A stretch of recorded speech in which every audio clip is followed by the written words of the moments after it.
braking, there's essentially no rolling. Like, you know how in an internal combustion vehicle, say you tuck the car into reverse and then you start moving back? In this car, you will not move until you actually put your foot on the accelerator. So it's kind of different. And you have the same, you know, you have your brake and you have your accelerator, but most of the time you're not even really going to be using the brake all that much. So when you take your foot off the accelerator, it's the same thing as activating the brake. The brake lights go on and everything, and there's really no rolling. So it's kind of weird, but it's almost like, we call it one pedal driving. It's almost like lazy driving. Like you just kind of keep your foot coasted, and then say you get to a stoplight and it's red, your feet can just chill. You don't have to be holding the brake because it's automatically activated unless you are putting your foot on the accelerator. So it is kind of weird, and it might be a little jolty at first because you're expecting the car to keep going.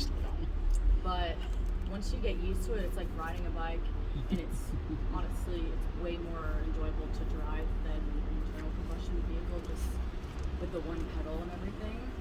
Oh, it's So one I want to pedal. make sure you're aware of that. I know it's confusing at first, but you'll get the hang of it Oh with no, time. it's two pedals. Okay. But so first things first, Reginald, we'll get you comfortable. So over on the left-hand side, you got those physical toggles.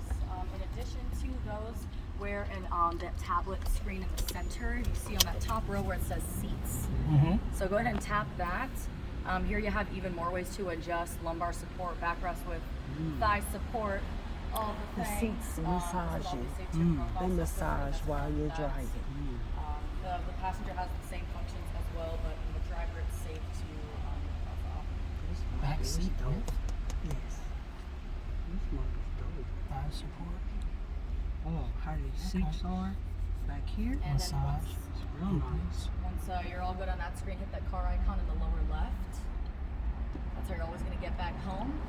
To adjust your steering wheel and mirrors, that's what we're going to do next. So if you see where it says steering wheel mirrors kind of in the middle left, hit that steering wheel icon on the left. There you go. So you can adjust up, down, in and out of those four functions on the tablet. Or the center pilot panel is what we call it. Okay. Wow. Nice. And then when that's all good, just exit it out in the top Exit. right. Right. And then to do your mirrors, it's going to be to the right of that steering wheel icon that you clicked originally. Right to the right, not that one, but the other one. Not the That's other all good.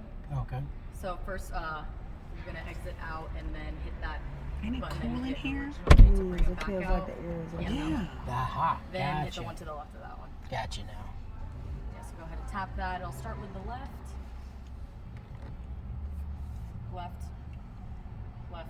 Oh, left. We'll start with the left. You're moving this one, Reginald. Oh, Yeah, you was tapping left, but you was And looking then right. tap- right. tap There to we the go. right I of got you that. now. There That way. go. Okay. Cool. I'm okay with this one here. Yeah, then tap left when you're ready to go. All right. There you X go. out. Okay. And then the center, the rear view mirror in the center of the car, you will have to do that one yourself. That one is manual. Okay. But seat comfortable, mirrors looking good and everything. Mm-hmm. Okay. So now I'll do a little overview of the vehicle, just so that you know how to drive it. That will be the last part that I go over. But starting here with our glass cockpit, so it's 34 inches long, 5K display. On the left-hand side here, you're honestly not going to need these functions for the drive. Headlights, taillights, windshield wipers. Don't think it's going to rain, but that's what that little section's for. Don't even worry about it. In the center of the cockpit, you'll see, of course, your speed, the speed limit, your charging status at 452 miles. You can see what gear you're in, you're parked. Different safety features will pop up on that screen as well once you start driving. And then when you see where it says smooth, that's the drive mode that you're currently in, and I'll get into that as I make my way back down to the center pilot panel. But over on the right of the cockpit screen, you have your media, infotainment, in-house navigation system, which we do have a route set out for you, which I'll show you at the very end. Connecting your phone and music. Any questions so far? So far, I'm good. All right. So going down to those tactile functions that sit directly above the center pilot panel, in the center of that little roller ball you see, that's a volume toggle. And then on either side, up and down functions, you can change the climate pretty easily with those functions there. Cool. Back down to the center panel on the top row. You got openings. You could open the trunk and front that way. Seat adjustments you already saw. Of course, the massage seats, both driver and passenger do have those. If you want to try them out, you can do that. And then you have themes, which display the ambient lighting, which is shown at the lining of the door. It's at your feet. The dashboard actually changes as well. Should you want to see the different ones, you can. On the right, you got charging, lots of charge, so you're all good there. Going down to the different drive modes, this is the fun part. You got smooth, swift, and sprint. Smooth is your day-to-day city driving. You actually conserve as much of the battery as possible in this drive mode, because it's considered like. Excuse me. Did you sneeze? No. Okay, I was gonna say bless you. I wasn't sure. Anyways, so smooth in this drive mode. Start off in this. This is when the regenerative braking is going to be the most intense. So when you take your foot off the accelerator, you're going to come to a stop pretty quickly, and you will notice it for sure. It's not something to keep in mind. In swift mode, which you can change all these on the go, doesn't matter if you're going 0 or 100 miles per hour.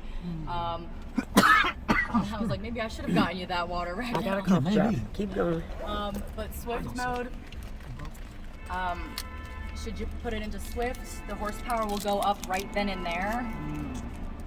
And the regenerative braking will be less intense. So you're gonna roll a bit more before you come to that complete stop, but you will feel that difference in power. So definitely try it once you have a bit more open space. And honestly, it's a bit easier to drive in this drive mode just because it resembles more of an internal combustion car because there's a bit more rolling in the vehicle. Sprint mode, that's gonna be how you unleash the maximum horsepower in this car. So go ahead and tap sprint. And then you'll see it's like, are you sure you're going to do this? And you're like, absolutely, yes, let's go. So that's how you unleash the maximum horsepower in this car, 819. So it's a lot of fun. Try it, but of course be careful. And we just like to have them start off, or like to have y'all start off in smooth. Any questions? None right now. All right, I know it's a lot of information, so don't like hesitate. It was. to What's stop your me. cell phone number in I'll case get we need to that call in you? Just one second. I do want to check one thing back over on the center pilot panel. So if you see that gear right in the bottom right, yes, right there. Yep. So go ahead and tap that. Then please go to vehicle, and then drive settings, please. Okay, perfect. So you can see where it says regenerative braking, and there's 2 modes. So go ahead and put it back into standard. So you have standard and high. If you put it in high, you would just be conserving more of the battery. That way you're going to stop pretty quickly, but it's your first time driving an EV, you like to keep it in standard. And then go ahead and hit Dream Drive, which is directly above vehicle. Dream Drive. Yep, so these are all the different safety features that we currently have in the car. Feel free to scroll through that. You'll see a lot of them pop up on this screen once you drive again. And then go back home on that screen. Car icon in the lower left. Perfect. Now over to the steering wheel. So, oh, not that one. The real one in front of you. And then you can just exit it out. That works. Perfect. So these buttons over on the left-hand side are actually how you activate highway assist. The autonomous driving. You're gonna have so much fun driving the car. You're not even gonna want to try it. But should you want to, you would activate it with the button on the left. Okay. On the